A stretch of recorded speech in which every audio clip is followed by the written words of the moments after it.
Hello ভাই বোনেরা, আজকে বৃহস্পতিবার। তো বৃহস্পতিবারে সুখিনীরে দুপুরের খাওয়া দাওয়ার ভিডিওটা দেখিয়ে নাও, তারপরে অন্যান্য কথা। আজকে হচ্ছে কালকেরই চিকেন। কালকে তো আমরা চিকেনটা খাইনি ভাই বোনেরা, তাই চিকেন রয়ে গেছে, কালকেরই করা চিকেন। আজকে শুধু করেছি ফুলকপির তরকারি আর হচ্ছে কুমড়ো ভাজা আর কিছু আজকে রান্না করিনি।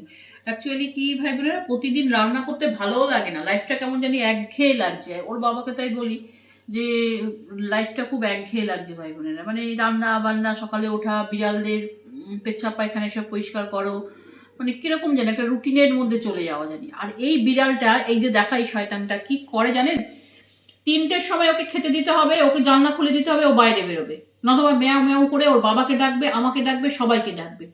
আবার ভোর 5টার সময় আসবে, আবার তাকে জানলা খুলে দিতে হবে, তাকে খেতে দিতে হবে। তাহলে রাত্রিবেলা না আমার ঘুম মানে কি বলুন তো, নিজের বাথরুম তো আছে, আবার এর জন্য আমি 2-3বার জাগতে হয়। রাতে আমি ঘুমাতেই পারি না ভাই বোনেরা, এক প্রকার চৌকিদারি আমি রাতে এই এই এই বদমাসটার জন্য। নতুবা জানলা দরজা ধাক্কাবে। তাই বলছি, ওই একটা বিড়াল কুকুরই পোষো, আর পুষো না। এই যে এখন খাবো ভাই বোনেরা, ওই বাইরের রাস্তার কুকুরগুলোর জন্য মায়া জিনিসটা না থাকলেই বেস্ট। আমি যা দেখছি মায়া জিনিসটা খুব বাজে।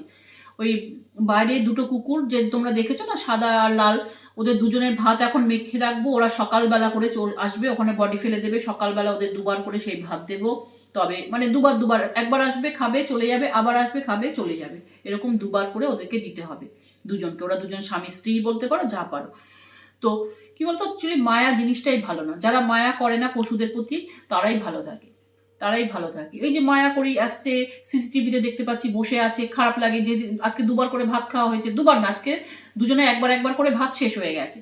তারপর কি দেবো, বিস্কুট দিলাম 2বার। তারপরে সেই মাংসের এরকম পাগুলো থাকে, ওগুলো দিলাম।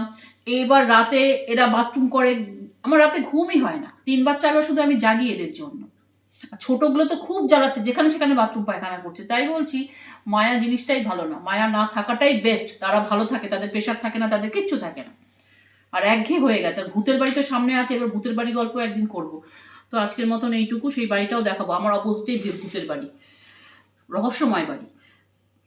আজকের ভিডিওটা এইটুকু। ভালো থাকবে, সাবধানে থাকবে। আমার 129 জন সাবস্ক্রাইবার, সকলকে মন থেকে ভালোবাসা ও ধন্যবাদ। যারা আমারটা দেখো, এমনিও যারা দেখো, যারা এখনো সাবস্ক্রাইব করোনি, তারা ভালো না বাসতে পারলে সাবস্ক্রাইব করবে না, শুধু পছন্দতে লাইক চিহ্নটাই দিও ভাই বোনেরা। সাবধানে থেকো।